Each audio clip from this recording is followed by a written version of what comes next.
feel it, don't you? That low-grade, persistent thrum of chaos vibrating through the foundations of your life right now. Oh, yeah. You look at the news, you sit in those HR meetings, you watch how institutions function, or rather how they don't function, and you get this distinct sense that the world has just gone absolutely mad. Completely mad. It is the feeling that you are watching a slow-motion car crash, but you are the only one who actually realizes the driver is asleep at the wheel. Right. And if you point it out, somehow you become the problem.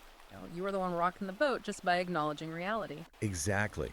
And if you have ever felt like you are being gaslit by a society that prioritizes feelings over physics, that punishes competence while subsidizing chaos, well, this deep dive is specifically for you. It really is. Today, we are doing a full forensic dissection of Western civilization's decline. We're looking through the lens of a pretty explosive ebook. It's called Systemic Order by Conrad Riker. Yeah, and this isn't just a political book. The author explicitly describes it as a toolbox for men to reclaim their rational birthright. It is a heavy hitter. Yeah. Now look, before we get into the weeds here, I want to be really clear.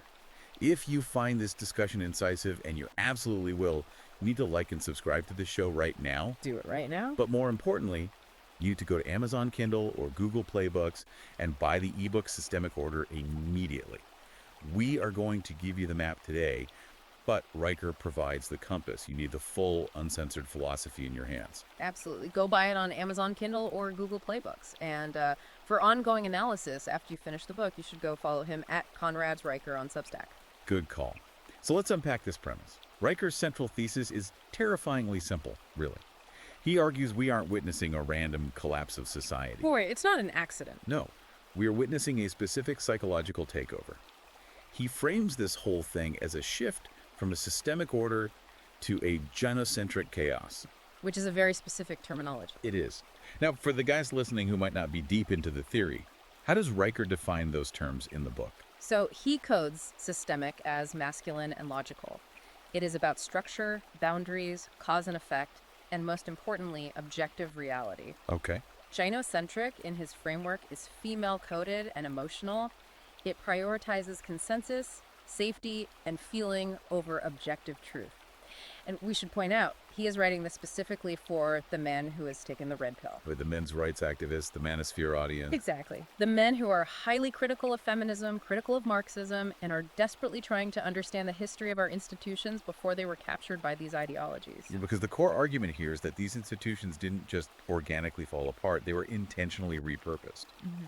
Riker argues that we have moved from a society based on the father principle. Which is rules, boundaries, logic. Right. From that to a society ruled by what he calls the terrible mother. Now that sounds like a concept straight out of Carl Jung. What does the terrible mother look like as an actual political entity? Well, think of the state itself. In a father principle society, the state is like a stern father. It makes sure you follow the law, it protects the borders, but it basically expects you to be an adult. It leaves you alone. It leaves you alone to succeed or fail based entirely on your merit. But Riker argues we have moved to the terrible mother state. This is the classic devouring mother archetype. She doesn't want you independent. Not at all. She wants you dependent. She wants to keep you in the nest forever, safe, fed, and completely under her thumb. And to maintain that nest, to justify her control, she needs to categorize the children in a very specific way. She has to. The book breaks the citizenry down into this binary classification. On one side, you have the infant. Yes, the infant is the designated victim class. In this worldview, the infant is entitled to resources without any responsibility whatsoever. They just say, They take, and they are the ones the state coddles. If they fail, it is never their fault. It is always the system's fault. They are perpetually innocent. and on the other side of that binary. A predator. Right. But here is where it gets really interesting, and where Riker completely flips the script on modern terminology. In this framework, the predator is not a criminal. The predator is simply the competent, productive male. The man who builds the bridges, pays the taxes, and literally keeps the lights on. So why call him a predator if he is the one building society? Because in the eyes of the terrible mother state, his independence is a massive threat. He doesn't actually need her. He can survive on his own out in the wild. So he has to be demonized. He has to be. He is expected to provide absolutely everything: money, safety, infrastructure. but he is simultaneously expected to apologize for the very strength required to produce those things. And that brings us perfectly to one of those striking chapters in the book. It's called The Apology of Atlas, because we see this all the time now in the culture. Every single day. A CEO, a politician, or just some regular guy makes a harmless joke or states a biological fact, the mob comes for him, and he issues this groveling public apology. Riker thinks this is way more than just corporate PR. Oh, it is much darker than PR. He calls it a ritual of spiritual castration. Virtual castration. Yes. He argues that when a man apologizes today, especially in a corporate or public setting to an angry mob, he isn't admitting an error, he is submitting. It's a submission display. It is a signal to the hive that the predator has been successfully neutered and can now be safely ignored. Riker has this incredible line in the book.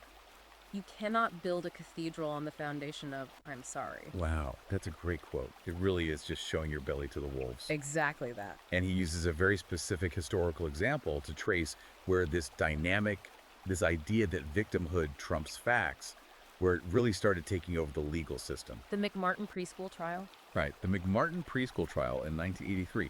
Now, I hadn't thought about that specific case in years, but Riker zeroes in on it. He calls it the beta test for modern hysteria. Why does he use that case? It is basically the perfect case study for the shift from systemic justice to gynocentric justice. You had these wild accusations of satanic rituals, children claiming they were flown in airplanes to get baptized by the devil. Underground tunnels. Underground tunnels beneath the preschool, things that were physically impossible, and there was zero physical evidence. None. No tunnels were ever found. But the trial dragged on for years anyway. It was the most expensive trial in California history at the time. Why? Because of what Riker calls maternal hysteria. Right. He argues this established a terrifying precedent where innocence was merely a failure of sufficient interrogation. If you push hard enough, you'll find guilt. Exactly. It proved that if you scream loud enough about protecting the children, you can suspend all due process and destroy the predator, in that case, the male teachers, regardless of objective facts. So the cultural narrative permanently became, the infant cannot lie. Precisely. If a designated victim claims it, it must be true, even if basic physics says it's completely impossible. And he connects this directly to what he calls Munchausen by proxy on a national scale. Let's talk about that. Munchausen is that psychiatric disorder where a caregiver deliberately makes a child sick to get attention and sympathy for themselves. Right. How does he apply that to the government? Well, Riker argues the welfare industrial complex does this to the entire population. The state actually needs you to be sick, poor, or anxious so it can justify its own existence as the caretaker. It needs dependence. It does. He points to the obesity-poverty paradox, or the massive subsidizing of anxious depression grifts online. If everyone were healthy, competent, and wealthy, the terrible mother would be out of a job. She creates the pathology she claims to cure. That is a deeply chilling way to look at the social safety net. It's not a net at all, it's a spider web. That's a great way to put it. It's designed to catch you and keep you there, not bounce you back up on your feet. So if the terrible mother is the overarching archetype, how is this control actually enforced on a day-to-day level? Because we all feel it in the workplace. Oh, absolutely. You walk into the office, and you feel like you're constantly walking on eggshells. Riker has an acronym for this enforcement mechanism. He calls it GSR. Yes, GSR stands for gossip, shame, and rallying. Riker identifies this as the female-coded social control mechanism. Okay. It is how the hive mind enforces total conformity and destroys masculine competence without ever actually having to engage in a logical face-to-face argument. Let's break those three down, because I know every guy listening has seen this happen in real time. Start with gossip. Gossip is the whisper campaign. It's the, did you hear what he said? Or Yeah. he just makes me feel uncomfortable. I get a bad vibe from them. Exactly. It is almost always anonymous, it's vague, and it travels exclusively through back channels. HR complaints, private Slack DMs, the Wister network. It poisons the well before the target even knows he is in a fight. And then the second phase comes in. Shame. Shame is the weaponization of labels. You bypass logic and evidence entirely by applying a radioactive label to the guy. Racist, sexist, toxic, phobic. It doesn't matter if the label is true. The truth is irrelevant. The point isn't truth. The point is to completely destroy your social standing. Riker points out that in a primitive tribe, shame meant exile, and exile meant literal death. Right. That primal biological fear of exile is what they're leveraging against you. And that leads to the third part, the rally. The rally is the mob itself. Once the target is marked with gossip and shame, the hive rapidly mobilizes to demand cancellation. fire him, deplatform him, ruin his life. Riker sharply contrasts this entire process with the masculine tradition of dialectic. Dialectic being the classic Western method of finding the truth through debate. Yes, dialectic is, I have an idea, you challenge my idea with evidence, we fight it out verbally, and the stronger, more accurate idea wins. Which is how we built the modern world. It is the foundation of science and progress. But the hive mind demands consensus instead. In their view, truth is just whatever the group agrees feels good right now.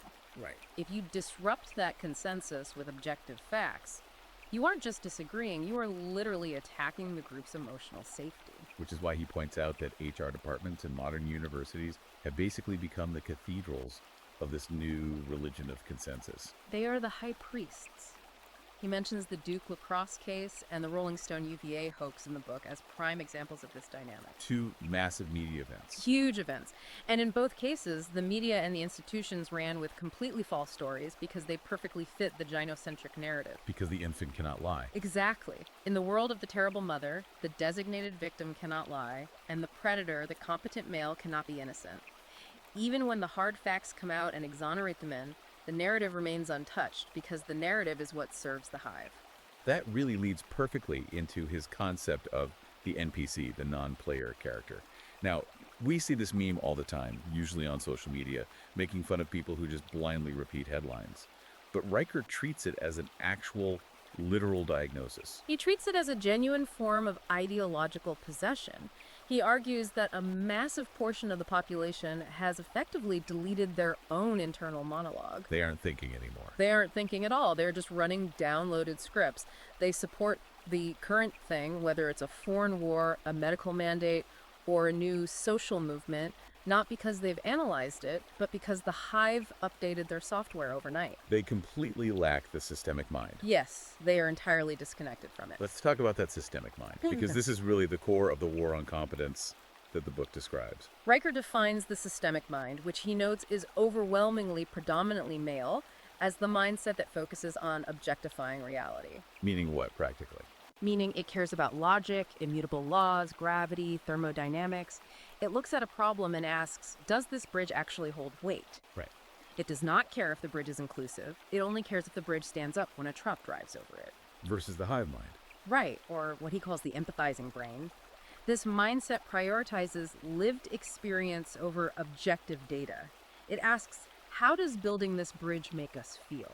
And Riker uses a really grim example to show what happens when those two minds clash in the real world.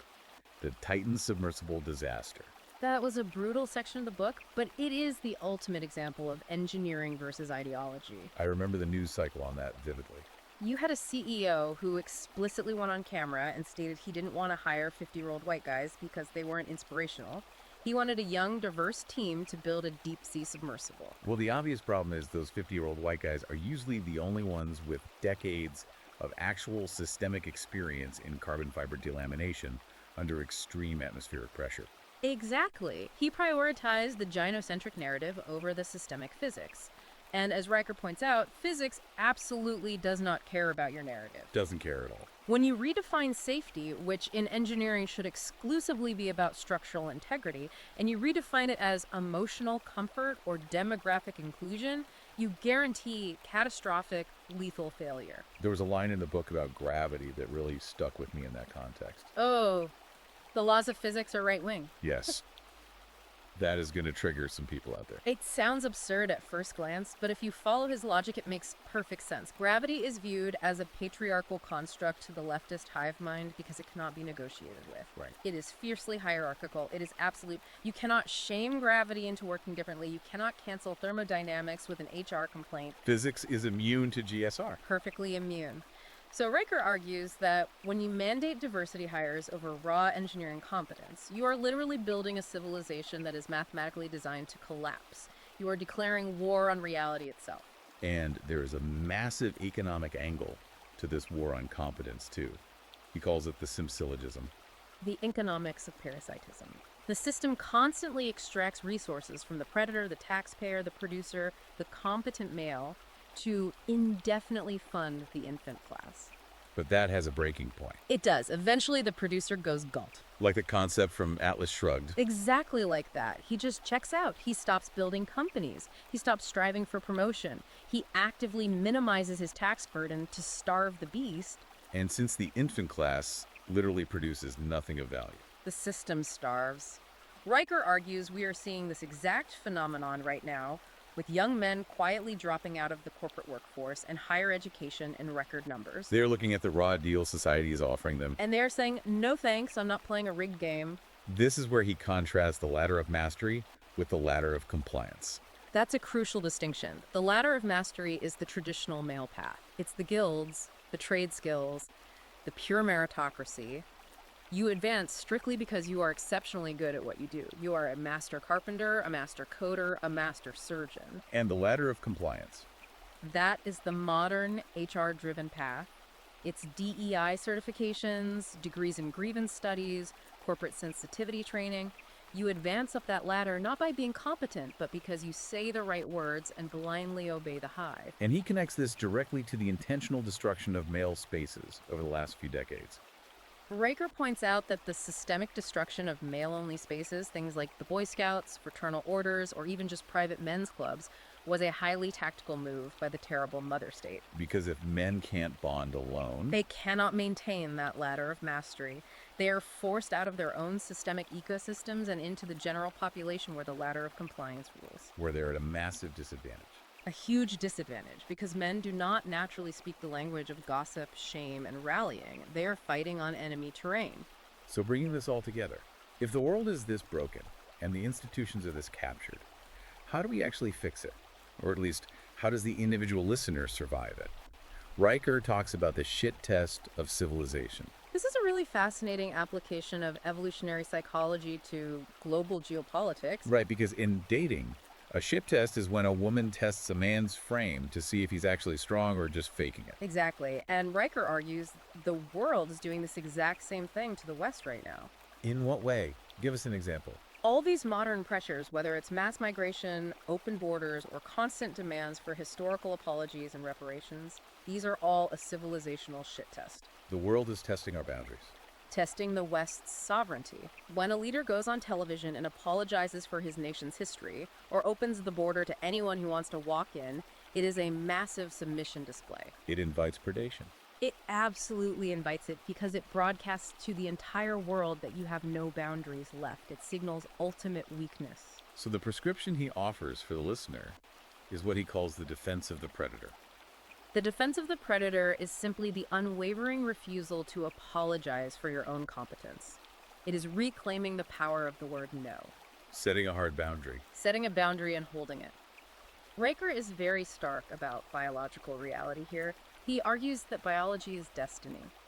He lays out the syllogism of survival, which dictates that you must align yourself with reality, not with social constructs. Because nature is right-wing. Nature is ruthlessly right-wing. It rewards strength, competence, and adaptability, and it violently punishes weakness and delusion. He also mentions the necessity of building parallel economies. That is the practical boots-on-the-ground solution, because if the institutions are fully captured, you cannot fix them from the inside. No. If you try to logically fix the HR department, you will just get GSR'd into oblivion. You'll be fired and smeared. So you have to walk away. You have to build parallel structures. Return to the ladder of mastery yourself. Build businesses that hire exclusively based on merit, not on diversity quotas. You have to embody the father principle in your own life, which is logos, in order to actively hold back the chaos of the terrible mother. It really is a powerful call to arms for the rational mind. It is. Riker positions Systemic Order not just as an analytical book, but as a real-world toolkit. He desperately wants men to stop apologizing and start leading again. And that brings us to the final provocative thought he leaves the reader with. The syllogism of the guillotine. It is easily the most chilling part of the entire book. Break it down for us. It goes like this. The good girl morality, that modern gynocentric desire to be endlessly nice, inclusive, and totally harmless, fundamentally cannot distinguish between the sheepdog and the wolf. Because they both have teeth. Right. To her emotional brain, they both look scary. They both use violence. So in her misguided quest for absolute safety and niceness, she outlaws the sheepdog. She neuters the predator. But without the sheepdog. Without the sheepdog, she hasn't actually created peace. She has just left the door wide open and let the wolf in. And the wolf, always does what wolves do. Wow. Riker's ultimate point is that if you let the good girl lead your civilization, everyone eventually gets eaten. That is a hell of a lot to digest. Listen, if you are hearing this and nodding your head, you need to go deeper. We have genuinely only scratched the surface of the analysis in this book. We really have. There are entire chapters on history, economics, and mass psychology that we simply didn't have time to cover today. So seriously, open a new tab right now, go to Amazon Kindle or Google Play Books, and buy Systemic Order by Conrad Riker. Read it. Digest it. Understand the mechanics of what is happening around you every day. Don't just sit there and watch the car crash. Understand exactly why the brakes failed in the first place. And for ongoing raw analysis, you need to follow him directly. Go to Substack right now and follow Conrad Riker. Do not rely on the corporate algorithms to feed you the truth. They won't. You have to hunt for it yourself. The fight for Western civilization is essentially a fight between systemic order and emotional chaos. Pick a side. Thanks for joining us for this deep dive. Make sure you like and subscribe to the channel so you don't miss the next one. Stay rational out there.